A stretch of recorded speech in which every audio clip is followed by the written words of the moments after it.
Howdy folks, welcome to Bullish on Farming. Today's March 19th and pigs are out on pasture, baby. Moved them out a couple of days ago. For those of you who've seen our previous hog video, we had them in a transitionary pen. Well, I'm calling it that. It was pretty much just a pen in the hoop barn there, right around the corner. And you know, we moved on the farm in December, in between settling the animals in the way we wanted to and settling ourselves in, because you know, I had renos to work on the house before it was really clean and functional and livable. We had to balance both, you know, settling in the animals and ourselves. So I relaxed over the winter on really pushing to get the pigs out, and I knew that at the right time they would be. So here we are, a couple days in, and I've loaded a pig into the trailer, which is another reason why I wanted to get the pigs out here, because I built this corral system to sort pigs, and then the pig that goes off to butcher, you know, it spends time in here. That trailer's open, so it uses it for shelter, gets nice and comfy, and the pig loads itself.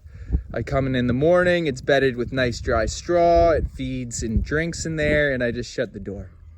Now, it may not be too happy at the moment because it's used to having more space, but that's just the name of the game. So let's talk about our pork program here.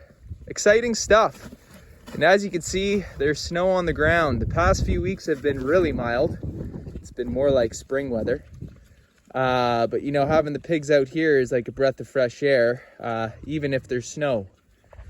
All these pigs are at least 180 pounds. You know, the Mangalitsa crosses, which, you know, we got a couple of them over here. I just loaded one up. And then we got a few more over there. They're 2 to 3 months older than the Burke-Tam crosses, which are the orange spotted pigs. And so naturally they're higher on the pecking order, but that just means they go off to the butcher first. And we got butcher dates staggered all throughout the month, at least 2 pork going off every month this year, and we're happy about it. So they're all eating their organic hog mash, which I get from a local organic farmer who has a mill on the farm, and I customize the feed as I like it. And right now that feed is just primarily barley, mixed wheat, 10% corn, 10% soy, and I also mix in rolled oats in a smaller ration, no more than 25% of the full feeding ration. And I'm doing 1 a day feeding, where I feed the pigs their full ration, which is pretty much, you know, I take the heaviest pig in the group and I take 3.5% of that body weight and I times that by the amount of pigs I have, just to ensure that everyone's getting at least what they need. And you know, if the pigs build an appetite throughout the day, that's what this large round of hay is for, and the soil beneath their feet. I also bring out raw eggs from our hens and raw milk when it's available, but we let our dairy cow dry up because she's getting ready to calve this spring. So happy days on the farm. You know, seeing these Mangalitsa crosses out in the snow really feels like they're in their element.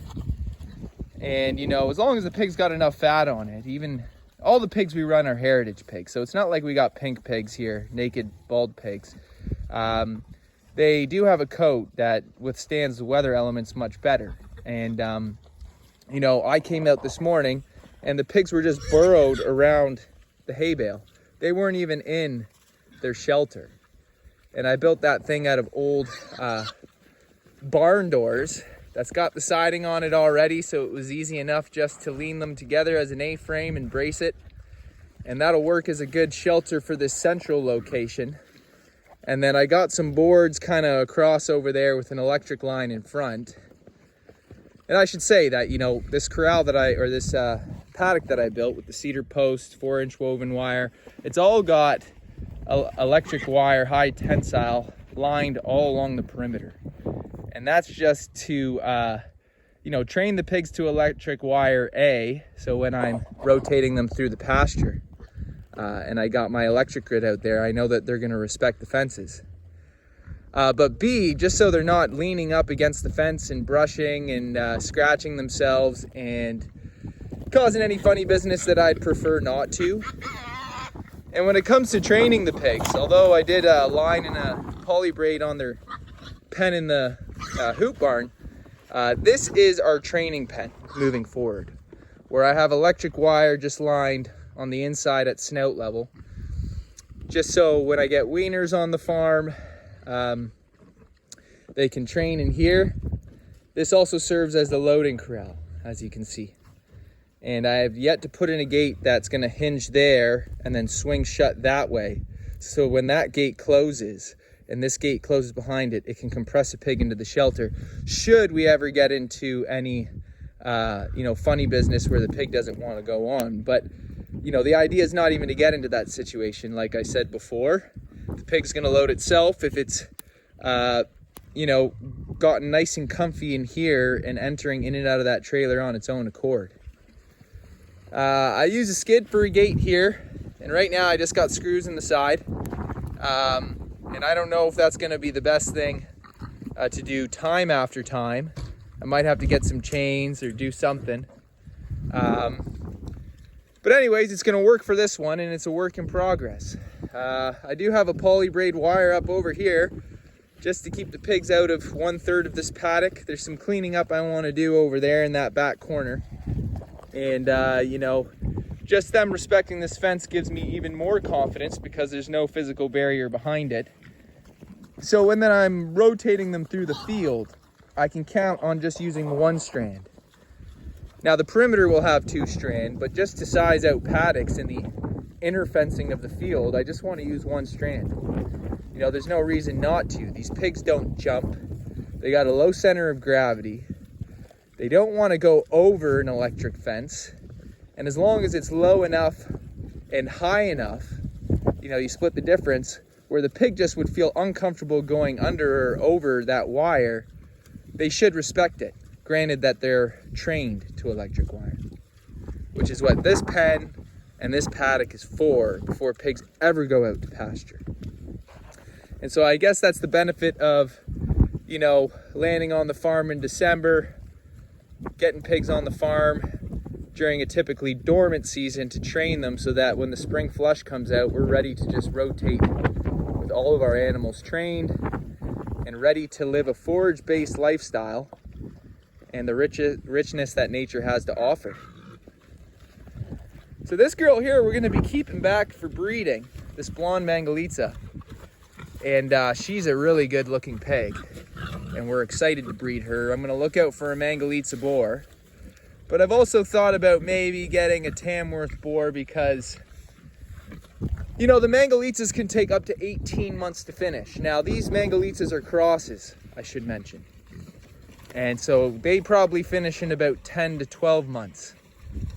And to build a herd and a pork program, waiting 18 months to get pork to market, that's longer than I'd like to wait. So that's why we've been bringing in weaners like these Burke-Tam crosses, these Mangalitsa crosses.